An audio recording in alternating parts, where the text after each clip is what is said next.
जीवन पृथ्वी का एक अमूल्य गहना जो इस ग्रह के कोने कोने में फैला हुआ है। क्या आकाश, क्या जल, क्या थल, पृथ्वी पर हर जगह जीवन थिरक रहा है। पृथ्वी के सबसे जटिल प्राणियों में से एक हम इंसानों का आज इस ग्रह पर वर्चस्व है। पृथ्वी की बाकी सभी प्रजातियां अभी भी अपना भोजन ढूंढकर उसे खाने में मग्न हैं, लेकिन हम इंसान सारी बेड़ियों को तोड़ दूसरे ग्रहों पर भी जाने का दमखम रखते हैं। वैज्ञानिक कहते हैं कि पृथ्वी पर जीवन का मूल बीज तो एक ही था। उसी मूल बीज से क्रमिक विकास के चलते जीवन की अलग अलग शाखाएं निकलती गईं और आज हम इंसान जीवन रूपी इसी विशालकाय वृक्ष की एक छोटी सी शाखा मात्र हैं। हम इंसानों को आज का इंसान बनने में 4 अरब सालों का वक्त लगा है। आज हम इंसानों का इस ग्रह पर वर्चस्व ना होता अगर हमारे पूर्वज प्रकृति की मार को सहते हुए नेचुरल सिलेक्शन को ना अपनाते। नेचुरल सिलेक्शन प्रकृति का एक बेरहम नियम है। जो शक्तिशाली होता है वही अपनी पीढ़ी को आगे बढ़ा सकता है और कमजोर को ये प्रकृति स्वीकार नहीं करती। नेचुरल सिलेक्शन को कछुओं के इन बच्चों से समझते हैं। कछुए हमेशा अपने अंडों को समुद्री जीवों से सेफ रखने के लिए समुद्र से दूर एक सुरक्षित स्थान चुनते हैं और समुद्र से दूर कछुए रेत के नीचे अपने अंडों को गाड़ देते हैं ताकि जमीन पर मौजूद कोई जानवर उनके अंडों को ना खा जाए। जब ये अंडे पोषित हो जाते हैं और इनसे कछुओं के नन्हे बच्चे बाहर निकलते हैं तो प्रकृति अपनी बाहें फैलाकर इनका स्वागत करती है। लेकिन अगर इन कछुओं को इस प्रकृति का आनंद उठाना है तो इनको एक कड़ी परीक्षा से होकर गुजरना पड़ेगा। जो भी कछुए का बच्चा इस परीक्षा में पास होगा वही इस प्रकृति का आनंद उठा पाएगा और अपनी पीढ़ी को आगे बढ़ा पाएगा। जो फेल हुआ उसका ये प्रकृति परित्याग कर देती है। जब कछुओं के बच्चे अंडों से बाहर निकलते हैं तो वो अपने जीवन को आगे बढ़ा पाएंगे या नहीं, ये इस बात पर निर्भर करता है कि क्या वो दूर समुद्र का पानी नजर आ रहा है, वो उस तक पहुंच पाएंगे या नहीं। प्रकृति की कठिन परीक्षा शुरू होती है। कछुओं के नन्हे बच्चे समुद्र की ओर दौड़ लगा देते हैं, लेकिन आसमान में उड़ रहे पक्षी न जाने कब से इन नन्हे बच्चों को अपना भोजन बनाने की ताक में थे और आज इन पक्षियों को अपना पसंदीदा भोजन मिल चुका है। पक्षी इन कछुओं के बच्चों पर हमला कर देते हैं। अब इन नन्हे बच्चों को अपनी मंजिल तक पहुंचने के लिए बहुत तेज दौड़ना होगा। अगर वो आज तेज नहीं दौड़ेंगे तो फिर कभी भी वो इस प्रकृति का आनंद नहीं उठा पाएंगे। जो मजबूत होते हैं वो अपनी मंजिल पर पहुंच जाते हैं और जो कमजोर होते हैं उनकी इस प्रकृति में कोई जगह नहीं। जब मजबूत कछुओं के बच्चे अपनी मंजिल पर पहुंच जाते हैं तो समुद्र की लहरें अपना हाथ फैलाकर इन नन्हे बच्चों को अपने में समेट लेती हैं। अब ये नन्हे बच्चे प्रकृति का आनंद उठा सकते हैं और बड़े होकर अपनी नई पीढ़ी को आगे बढ़ा सकते हैं। प्रकृति के इसी चुनाव को नेचुरल सिलेक्शन कहते हैं। हम इंसान ना जाने कितनी ही बार नेचुरल सिलेक्शन से होकर गुजरे हैं और आज भी हम प्रकृति के इसी चुनाव से होकर गुजर रहे हैं। हम पिछले 4 अरब सालों से प्रकृति की मार को सहते हुए आगे बढ़े हैं।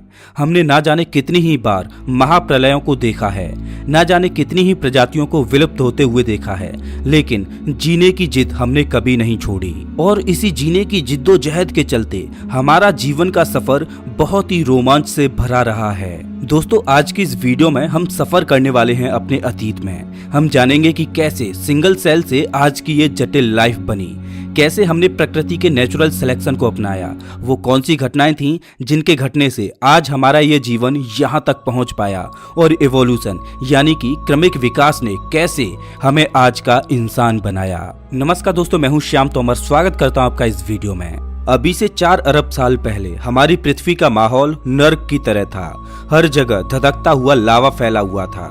गैस और धूल के बादलों ने पूरी पृथ्वी को चारों ओर से ढक रखा था। पृथ्वी की ऐसी परिस्थितियों को देखकर लगता नहीं कि कभी इस पर करोड़ों प्रजातियां फल फूलने वाली हैं। वैज्ञानिक मानते हैं कि पृथ्वी के ऐसे माहौल में पहली बार जीवन के बीज का जन्म हुआ। अब असल में जीवन का वो पहला बीज पृथ्वी पर कहां से आया, इसका कोई सटीक जवाब नहीं है। वैज्ञानिक जीवन के पहले बीज के बारे में अलग अलग थ्योरीज देते हैं। कुछ वैज्ञानिक मानते हैं कि जीवन का पहला बीज किसी उल्का के साथ अंतरिक्ष से ही पृथ्वी पर आया, तो कुछ मानते हैं कि जीवन का पहला बीज पृथ्वी पर पानी में कुछ रसायनों के मिलने से स्वतः ही पैदा हो गया। लेकिन मेरे, आपके और पृथ्वी पर मौजूद सभी प्रजातियों के जीवन का सफर 4 अरब साल पहले पृथ्वी के नर्क जैसे माहौल में पानी के अंदर सिर्फ एक कोशिका के रूप में यानी सिंगल सेल के रूप में शुरू हुआ। ये जो आप सेल देख रहे हो ये हमारा पूर्वज है और इस पृथ्वी पर जीवन का सबसे पहला बीज। 4 अरब साल पहले इस सेल ने नींव रखी आज का इंसान बनने की। इस सेल के अंदर डीएनए के रूप में कुछ कोड्स और इंफॉर्मेशन छुपी हुई हैं।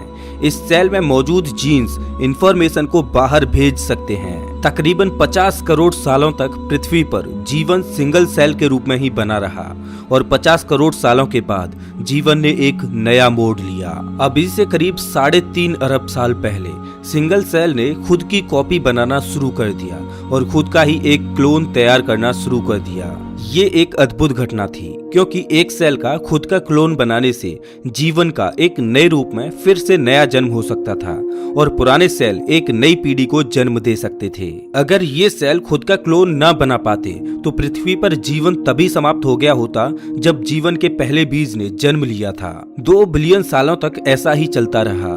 पुराने सेल खुद की नई कॉपी बना देते और वो इंफॉर्मेशन को एक जनरेशन से दूसरी जनरेशन तक पास कर देते। लेकिन करीब 2 बिलियन सालों के बाद एक और अद्भुत घटना घटी।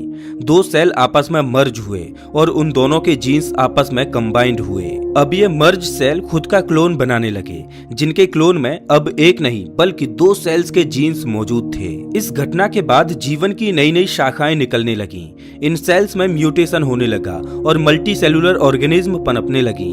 जीवन धीरे धीरे जटिल होता गया। इन्हीं सेल्स से पानी के अंदर नई नई प्रजातियां बनती गईं, जिनमें से एक प्रजाति के जीव हमारे पूर्वज थे जिनसे हम बने। ये हैं महज 3 इंच लंबे वाटर वॉर्म, जो अभी से 5.5 मिलियन साल पहले पाए जाने वाले हमारे पूर्वज हैं। लेकिन ये अभी पूरी तरह से अंधे हैं। अभी तक इन्हें प्रकाश को देखने की जरूरत ही महसूस नहीं हुई, तो कुदरत ने इन्हें अभी तक आंखें भी नहीं दी। लेकिन अब वो समय आ गया है जब इन्हें अपनी पीढ़ी को आगे बढ़ाने के लिए और खतरों से बचने के लिए आंखों की जरूरत है। इसके बाद करीब 20 मिलियन सालों का वक्त लगा ऐसे सेल्स बनने में जो प्रकाश को देख पाएं और फाइनली इन वाटर वॉर्म का अंधेरा समाप्त हो गया। अब ये पहली बार इस रंगीन दुनिया को अपनी आंखों से देखने योग्य बन गए, क्योंकि अब हमारे पूर्वजों की आंखें बन चुकी थीं। अब हमारे पूर्वज इस दुनिया को अपनी आंखों से एक्सप्लोर कर रहे थे, लेकिन अब आंखों के द्वारा देखी गई इस इंफॉर्मेशन को प्रोसेस करने के लिए एक और चीज की जरूरत थी और उस जरूरत को पूरा करने के लिए आंखों के पीछे एक छोटा सा दिमाग विकसित होता गया। अब हमारे पूर्वज इवोल्यूशन के चलते एक वर्म न रहकर एक मछली के आकार जैसे बन गए। हमारा दिमाग अब छोटे मोटे सिंपल डिसीजंस ले सकता था, इंफॉर्मेशन को प्रोसेस कर सकता था। लेकिन जैसा कि मैंने आपको अभी बताया था कि सेल्स में म्यूटेशन की वजह से कई तरह की प्रजातियां बनती गईं, जिनमें से कुछ खतरनाक भी थीं। और ऐसी ही खतरनाक प्रजातियों से अब हमें खतरा था। अगर हमें जीवित बचकर नेचुरल सिलेक्शन का हिस्सा बनना है तो हमें इन खतरनाक जीवों से बचना होगा। और इवोल्यूशन ने अपना काम किया। समुद्र के पानी में सरवाइव करने के लिए हमारी चमड़ी अब कठोर हो चुकी थी। हमारे जबड़े और मजबूत दांत भी बन चुके थे। अब छोटे मोटे शिकारियों से हम अपनी रक्षा कर सकते थे। अभी से 375 मिलियन साल पहले हम एक आर्मर्ड फिश बन चुके थे। हमारी लंबाई तकरीबन 1 फुट थी और हमारा भोजन छोटी छोटी मछलियां थीं। लेकिन अभी भी समुद्र पर राज तो किसी और का ही चल रहा था। अब हमारे पास सिर्फ 2 ही रास्ते थे, या तो इन समुद्री मॉन्स्टर्स का भोजन बन जाएं और अपनी जर्नी को यहीं समाप्त कर दें, या फिर सरवाइव करने के लिए कोई और रास्ता चुनें। और हमने चुना उथला पानी। उथले पानी में समुद्री मॉन्स्टर्स नहीं आ सकते थे, लेकिन यहाँ पर भी एक समस्या थी। यहाँ पर ऑक्सीजन की कमी थी। अपने आप को बचाने के लिए अभी से करीब 375 मिलियन साल पहले हमने कुछ ऐसा किया जिसको इससे पहले किसी भी मछली ने नहीं किया था। हमने पहली बार अपना मुंह पानी से बाहर निकाला और पहली बार हवा को अपनी सांसों में खींचा। अब जो हवा हम खींच रहे थे उसके लिए हमारे शरीर में एक नए ऑर्गन का विकास हुआ, हमारे फेफड़ों का। अब हम इक्थियोस्टेगा बन चुके थे। अब हम हवा और पानी दोनों की सांसें ले सकते थे। अब हमारे पास लंग्स और गिल्स दोनों ही थे। आज के समय में हमारे गिल्स पूरी तरह से खत्म हो चुके हैं, क्योंकि अब हमें गिल्स की कोई जरूरत नहीं पड़ती और हम केवल केवल लंग्स के सहारे ही जिंदा रह सकते हैं, लेकिन अभी भी गिल्स की मैकेनिज्म हमारी बॉडी में बनी हुई है, जिससे कभी कभी हमें हिचकियां आती हैं। अभी से 365 मिलियन साल पहले हमने अपने सिर को पानी से बाहर निकाला और एक नई दुनिया को एक्सप्लोर करने चले। हमारे सामने पानी से बाहर जमीन पर एक खूबसूरत दुनिया नजर आ रही थी और पहली बार हम पानी से निकलकर जमीन पर आए, जहां एक नई दुनिया हमारा इंतजार कर रही थी। ये वो अद्भुत पल था जब हमने नए जीवन की खोज में पानी को छोड़ जमीन को चुना था। यहाँ हमारे लिए खाना भी था और सांस लेने के लिए हवा भी थी। एक थियोस्टेगा वो मछली थी जो पानी से बाहर निकली थी, लेकिन यहाँ पर सूर्य की रोशनी तेज थी, तो उसको सहन करने के लिए हमारी चमड़ी और मोटी होती गई। अब हमने जमीन पर जीना सीख लिया था। हमारे पूर्वज अपने वंश को आगे बढ़ाने के लिए अंडों को जन्म देते और कुछ दिन बाद उनसे नवजात बच्चे निकलते और धरती की ये नई दुनिया उनका स्वागत करती। जब वो इस नई दुनिया को एक्सप्लोर करते तो इंफॉर्मेशन को प्रोसेस करने के लिए दिमाग और विकसित होता गया, हमारी बुद्धि का विकास होता गया और ये जरूरी भी था, क्योंकि भविष्य में बुद्धि की वजह से ही हम सरवाइव कर पाएंगे। लेकिन पृथ्वी की इस जमीन पर हम अकेले नहीं थे। यहाँ भी हमारे कॉम्पिटिटर मौजूद थे, जिनसे हमें अपने भोजन के लिए लड़ाइयाँ लड़नी पड़ती। इस कंपटीशन को बीट करने के लिए हमारी बॉडी में फिर से म्यूटेशन के चलते बदलाव हुए और हमारे जबड़े की मसल्स मजबूत होती गईं, जिससे हम बहुत ही तेजी से ज्यादा खाना खा सकते थे। अब हम अपने कॉम्पिटिटर्स के मुकाबले काफी मजबूत बन चुके थे और अपने कॉम्पिटिटर्स का शिकार करने में भी सक्षम हो चुके थे। लेकिन सब कुछ हमेशा एक जैसा नहीं चलता, परिस्थितियां हमेशा बदलती रहती हैं और ऐसा ही अभी से 250 मिलियन साल पहले हुआ। साइबेरिया में पिघले हुए रॉक्स पृथ्वी की क्रस्ट से बाहर निकलने लगे। इस मैग्मा की वजह से हानिकारक कार्बन डाइऑक्साइड गैस ने सूरज की हीट को पृथ्वी के एटमॉस्फेयर में ट्रैप करना शुरू कर दिया, जिससे पृथ्वी का तापमान बहुत ज्यादा बढ़ गया। पृथ्वी के ऐसे माहौल में वेजिटेशन खत्म होने लगा, प्लांट्स को खाने वाली प्रजातियां खत्म होने लगी, जिससे मीट को खाने वाली प्रजातियां भी खत्म होने लगी और देखते ही देखते पृथ्वी की 95% प्रजातियां खत्म हो गईं। बची हुई 5% प्रजातियों में हम थे और अन्य प्रजातियों के जीव जो एक दिन डायनासोर बनने वाले थे। धीरे धीरे प्रकृति की मार खत्म हुई और पृथ्वी का माहौल फिर से खुशहाल होता गया। जब वोल्केनिक इरप्शन की वजह से पृथ्वी पर मास एक्सटिंक्शन हुआ, तब हम एक बड़ी छिपकली की तरह दिखते थे।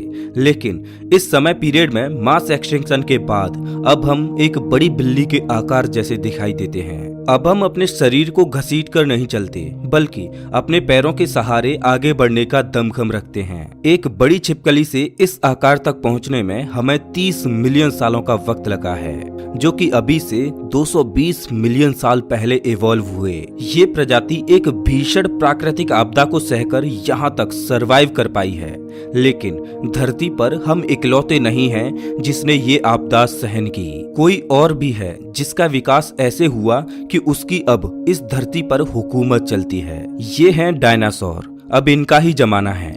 अगर हमें इस धरती पर सरवाइव करना है तो हमें इनसे अपने आप को बचाना होगा। ये डायनासोर छोटे रेप्टाइल से इवॉल्व होकर मास एक्सटिंक्शन को सहते हुए यहाँ तक पहुँचे हैं।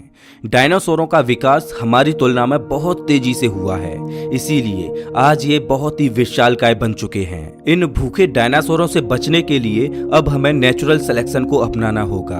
हमें ऐसा बनना होगा कि हम इनकी नजरों से छुप सकें और करोड़ों सालों तक छुपन छुपाई का खेल खेलते हुए अभी से 66 मिलियन साल पहले नेचुरल सिलेक्शन के चलते हमारा साइज छोटा होता गया और हम एक छछूंदर की तरह दिखने लगे। हम जमीन के अंदर बिल बनाकर अपने आप को छुपाने लगे।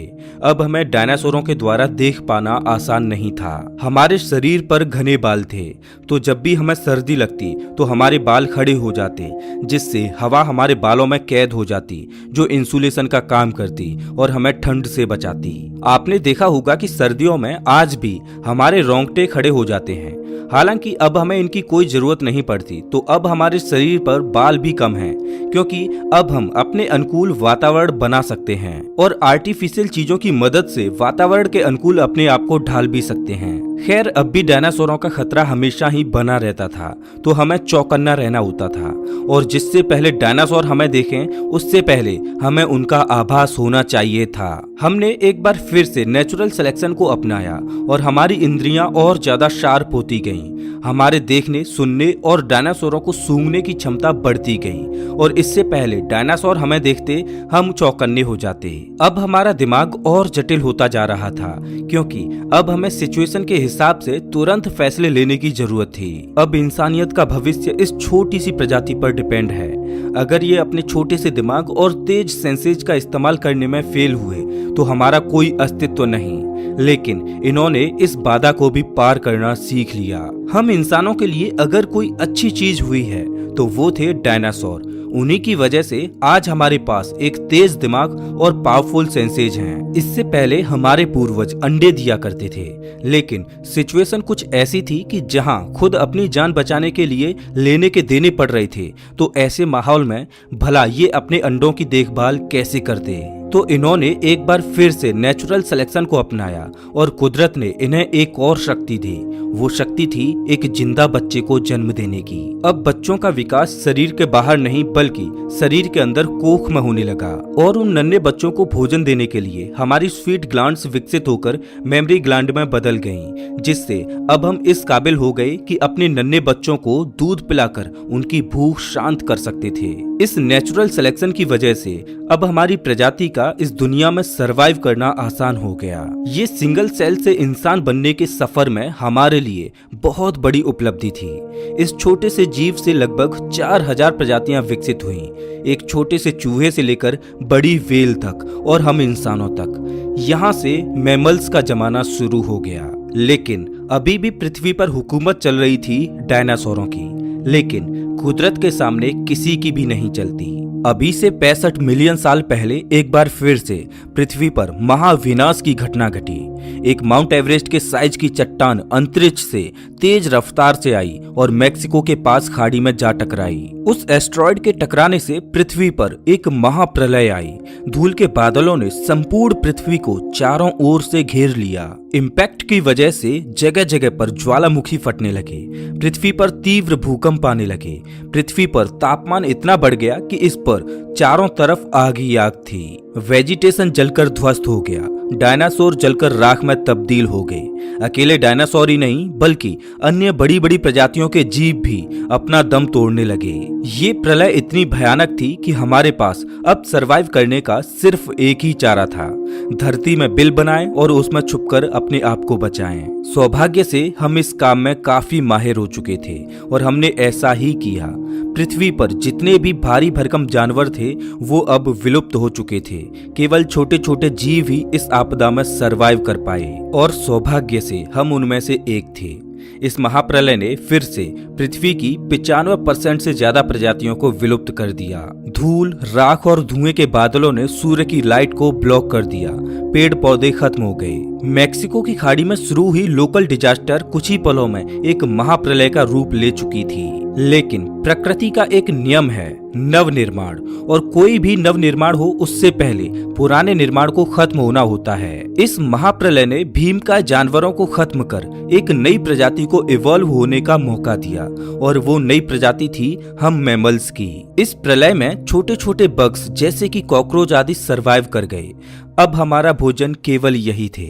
इन्हें ही खाकर हमारे पूर्वजों ने अपनी भूख शांत की और अपने आप को जिंदा रख पाए। आज हम इस धरती पर हैं तो इसमें बहुत बड़ा हाथ इन कॉकरोचों का भी है, जिनको खाकर हमारे पूर्वज जिंदा रहे। अगर आप घर में कोई कॉकरोच देखें तो उसको थैंक यू जरूर बोलना, क्योंकि उन्हीं की वजह से आज हमारा अस्तित्व है। अब पृथ्वी पर मैमल्स डोमिनेट कर रहे थे। उस समय हमारा साइज केवल 6 इंच का था। धीरे धीरे पृथ्वी की परिस्थितियां फिर से बदली। महाप्रलय को अब 5 मिलियन साल बीत चुके थे।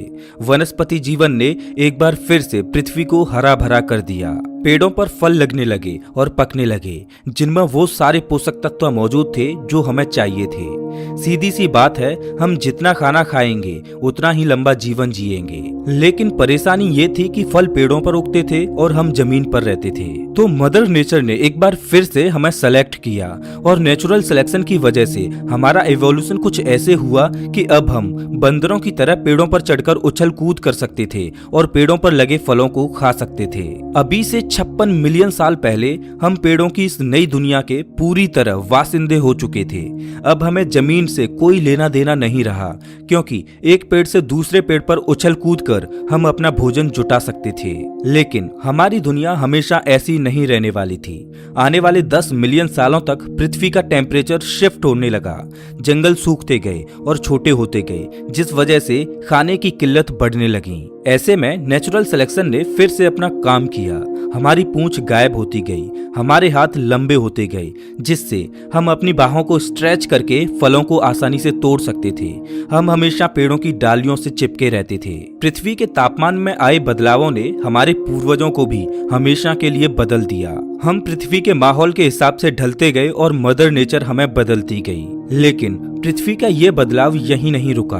अफ्रीकन और अरेबियन प्लेट्स खिंचने लगीं, जिससे ईस्ट अफ्रीकन रिफ्ट वैली का निर्माण हुआ और इसके किनारों पर 3,500 मील लंबी पर्वतमालाएं बनी। कभी इंडियन ओशियन से पैदा हुए बादल पूरे अफ्रीका में पानी बरसाते थे, लेकिन अब उन बादलों को ये पर्वतमालाएं रोक रही थीं, जिस वजह से अफ्रीका के उस क्षेत्र में सूखा पड़ने लगा, पेड़ खत्म होने लगे, जंगल खत्म होने लगे। लेकिन सबसे बड़ी परेशानी ये थी कि हमारे पूर्वज अफ्रीका के उसी भाग में फंसे हुए थे जहाँ सूखा थी। प्रकृति का ये बदलाव बहुत बड़ा था, क्योंकि अब हमें भोजन नहीं मिला तो हमारा सिंगल सेल से इतने कॉम्प्लेक्स जीव बनने तक का सफर यहीं खत्म हो जाएगा। अब हमें अपने आप को बचाने के लिए कुछ ऐसा करना होगा जैसा आज से पहले हमारे किसी भी पूर्वज ने नहीं किया था। अभी से 4.4 मिलियन साल पहले हम आर्टिपिथिकस रेमिडस थे। हम 4 फीट लंबे थे और हमारा दिमाग एक संतरे जितना बड़ा था। कभी यहाँ पर घना जंगल था, लेकिन अब एक आधी पेड़ नजर आते हैं। हम इन पेड़ों की टहनियों पर खड़े हो सकते हैं, इन पर चल सकते हैं और छोटी छोटी शाखाओं पर लगे फलों को खाने की कोशिश करते हैं। लेकिन हमारी भूख शांत करने के लिए अब यहाँ पर पर्याप्त भोजन नहीं है। जो भी पेड़ मौजूद हैं वो दूर दूर हैं, तो अब हम एक पेड़ से दूसरे पेड़ पर उछल कूद करते हुए नहीं जा सकते। अब हमें उन दूसरे पेड़ों तक जमीन पर उतरकर चलकर ही जाना पड़ेगा। अभी से 4.4 मिलियन साल पहले हमने पहली बार जमीन पर चलना सीखा। अब हम केवल 2 पैरों पर चल सकते थे, जिससे अब हमारे हाथ आजाद हो गए थे, जिससे हम जमीन पर खड़े होकर पेड़ों से फलों को तोड़ सकते थे। अब हमारा काम आसान हो गया था और तेज हो गया था। हम हाथों की मदद से बहुत सारे खाने को जुटा सकते थे। आने वाले 1.2 मिलियन सालों तक हमारा क्रमिक विकास होता रहा और हमारा शरीर इस तरह से विकसित हुआ कि हम 2 पैरों पर और तेज चलने लगे। हम पेड़ों को छोड़ खुले मैदानों की ओर रुख कर चुके थे। 2 पैरों पर चलने के कारण हम तेज तो हुए, जिससे हमें खाना पानी और आसरा ढूंढने में आसानी हुई। लेकिन 2 पैरों पर चलने की वजह से चाइल्ड बर्थ में कठिनाइयां आने लगी, जिससे फुली डेवलप्ड बच्चे को जन्म देना आसान नहीं था। ऐसे में नेचुरल सिलेक्शन ने एक बार फिर से अपना काम किया। हम ऐसे बच्चों को जन्म देने लगे जो समय से पहले ही पैदा हो जाते। माँ की कोख में बच्चे का जो जरूरी विकास होना होता वो हो जाता और बचा हुआ डेवलपमेंट जन्म के बाद होता। आपने देखा होगा कि हम इंसान एक ऐसी प्रजाति हैं जिनके बच्चे जन्म लेने के बाद भी कमजोर होते हैं, जिनको अपने पैरों पर चलने में महीनों लग जाते हैं और माँ को अपने शिशु को सालों तक दूध पिलाना होता है, उसकी केयर करनी होती है, तब जाके उसका शरीर फुली डेवलप्ड होता है। लेकिन आपने ये भी देखा होगा कि जानवरों के बच्चों के साथ ऐसा नहीं होता। कोई जानवर जब अपने बच्चे को जन्म देता है तो उसका बच्चा जन्म लेने के कुछ ही मिनटों के बाद उछल कूद करने लगता है, दौड़ने लगता है, लेकिन ऐसा इंसानों के बच्चों में नहीं होता। अभी से 3.2 मिलियन साल पहले हम ऑस्ट्रेलोपिथिकन थे। हम हमेशा अपने 2 पैरों पर ही चलते रहते, लेकिन हमें जंगली जानवरों से बहुत खतरा था और हम जंगली जानवरों से तेज भी नहीं दौड़ सकते थे, लेकिन हम अपनी बुद्धि के दम पर उनसे बच तो सकते ही थे। हम अपनी बुद्धि का इस्तेमाल करते रहे, जंगली जानवरों से अपना बचाव करते रहे और समय के साथ हमारा दिमाग बड़ा होता गया। और अभी से 2.3 मिलियन साल पहले हमारा दिमाग पहले की तुलना में 2 गुना हो चुका था। 2.3 मिलियन साल पहले हम होमो हैबिलिस थे, जिन्हें हैंडीमैन भी कहा जाता है, क्योंकि इन्होंने ही सबसे पहले टूल यानी पत्थर के औजार की खोज की जो इनके पूरे भविष्य को बदलने वाला था। ईस्ट अफ्रीका में अब हम इकलौते ऐसे प्राणी थे जो अपनी किस्मत का निर्धारण कर सकते थे, क्योंकि अब हमारे हाथों में पत्थर के हथियार थे जिनका उपयोग हम शिकार करने के लिए कर सकते थे। हमसे पहले आज तक किसी ने भी ऐसी आर्टिफिशियल चीज नहीं बनाई थी। हम सबसे अलग थे। ऐसा हमने अपनी बुद्धि के दम पर किया। ये तो सिर्फ एक शुरुआत थी। अभी तो हमारे द्वारा बहुत कुछ बनाया जाना बाकी था। अपनी भूख शांत करने के लिए हमें दूसरे जानवरों द्वारा किए गए शिकार को उनसे छीनना पड़ता। कभी कभी तो हमें अपने भाई बंधुओं से ही लड़ाई करके खाना छीनना पड़ता, और ऐसा करने में हम सफल भी हो जाते, क्योंकि अब हमारे पास पत्थर का हथियार था जो कि हमारी बहुत बड़ी ताकत बन चुका था। कई बार तो ऐसा होता कि जिस खाने को हथियाने के लिए हम लड़ाइयां लड़ते उसमें मीट खत्म हो जाती, सिर्फ हड्डियों का ढांचा बचा रह जाता। अफ्रीका के उस हिस्से में पेड़ खत्म हो चुके थे, तो अब हमारे पास खाना जुटाने का कोई दूसरा विकल्प भी नहीं था। तो हमने अपने द्वारा हथियाई गई हड्डियों को तोड़ना शुरू कर दिया, जिनके अंदर बोन मैरो मौजूद थी, जिसमें वो सारे न्यूट्रिशन थे जो हमारी बॉडी को सरवाइव करने के लिए चाहिए थे। हमारा लक अच्छा होता तो हमें ताजा मीट भी मिल जाती, नहीं तो सिर्फ बोन मैरो खाकर ही काम चलाना पड़ता। मजबूत हड्डियों के अंदर लॉक बोन मैरो को बाहर निकालने के लिए अब हमारे हाथों में एक शानदार टूल था। समय के साथ हम पत्थर के औजारों को जितना इस्तेमाल करते गए उतना ही हम उनको अच्छी तरह से पकड़ने में सक्षम होते गए। समय के साथ हमारे हाथों के अंगूठे बड़े होते गए, जिस वजह से टूल्स को होल्ड करना आसान हो गया। आज भी हमारे दैनिक जीवन में अंगूठे का बहुत उपयोग है। बिना अंगूठे के तो मानो हम अधूरे ही हैं। आज आप जिस पेन को पकड़कर लिख पाते हो, ये संभव हो पाता है सिर्फ अंगूठे की वजह से। इसके अलावा हम अन्य चीजों को अपने हाथों में बड़ी ही आसानी से होल्ड कर सकते हैं। ऐसा हो पाता है सिर्फ एक ही वजह से, क्योंकि अभी से 2 मिलियन साल पहले हमारे पूर्वजों ने पत्थरों के जो टूल्स यूज किए थे उन्होंने हमारी बॉडी के स्ट्रक्चर को ही बदल दिया। क्रमिक विकास चलता रहा और आज से 1.8 मिलियन साल पहले हम होमो इरेक्टस बने। यहाँ से पहले तक हम स्कैवेंजर्स थे जो किसी और के द्वारा किए गए शिकार को चुरा लेते, लेकिन अब हम हंटर बन चुके हैं। अब हम खुद से शिकार करते हैं और भोजन की किल्लतों को दूर करते हैं। अब हमने अपनी प्रजाति के लोगों के साथ मिलकर काम करना शुरू कर दिया है। हम साथ मिलकर शिकार करते हैं और साथ में खाते हैं। अब हम बहुत तेज दौड़ सकते हैं, इतना तेज कि अपने शिकार को ही धराशायी कर सकें। एक दिन एक चमत्कार हुआ। आसमान से बिजली गिरी और आग लगी जो हमें गर्माहट दे रही थी और हमें ठंड से बचा रही थी। उस आग में कुछ जंगली जानवर भी जलकर मारे गए। मीट हमारे लिए बहुत कीमती थी, तो हमने मीट को वेस्ट करना सही नहीं समझा। हमने पहली बार आग में भुने हुए मांस को खाया जो बड़ा ही स्वादिष्ट था और चबाने में भी आसान। भुना हुआ मांस कच्चे मीट के मुकाबले बड़ा ही स्वादिष्ट और लजीज लग रहा था। हमने आग को जलाना सीखा। ये खोज हमारी दुनिया को बदलने वाली थी, क्योंकि नेचर की शक्ति अब हमारे हाथों में थी। आग हमें दूसरे जानवरों से सुरक्षित रखती, हमें ठंड से बचाती, और सबसे अहम बात, अब तक हम मीट को कच्चा ही खाते आ रहे थे, जिससे उसे चबाने और पचाने में हमारी बॉडी को बहुत मेहनत करनी पड़ती। लेकिन आग की खोज ने हमारा काम आसान कर दिया। अब हम मीट को आग पर भूनकर ही खाते।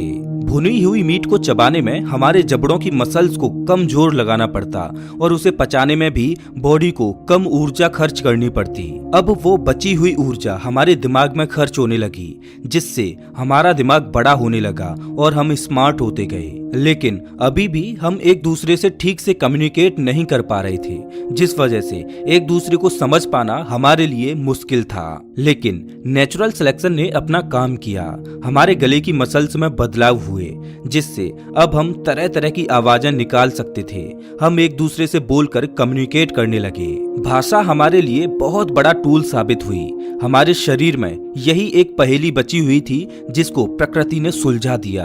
अभी से 2 लाख साल पहले सिंगल सेल से जटिल लाइफ बनकर अरबों सालों तक सर्वाइवल की जंग लड़ते हुए हम आए।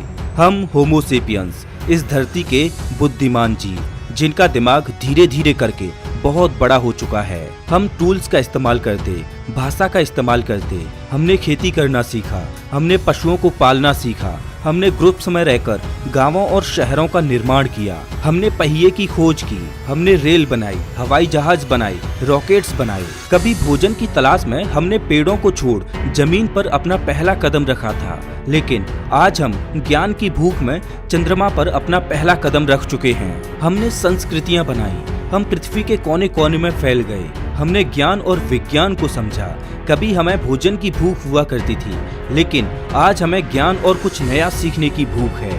हमारी जर्नी शुरू हुई थी एक सिंगल सेल से, लेकिन आज हम बेहद जटिल और बुद्धिमान इंसान बन चुके हैं। सिंगल सेल से इवॉल्व होते हुए आज का बुद्धिमान इंसान बनने तक के सफर में हमने न जाने कितनी ही बार प्रकृति की मार को झेला, भीषण आपदाओं को झेला, लेकिन हमने जीने के लिए लड़ना कभी नहीं छोड़ा। हम सीखते गए और प्रकृति के बदलते हुए माहौल में ढलते गए। आज जीवन के इस सफर में हम बहुत आगे निकल आए हैं, लेकिन आज भी हम सीखते ही जा रहे हैं और अपनी आने वाली पीढ़ियों के साथ अपना अनुभव और ज्ञान शेयर करते जा रहे हैं। हमारे क्रमिक विकास का सफर यही खत्म नहीं होता।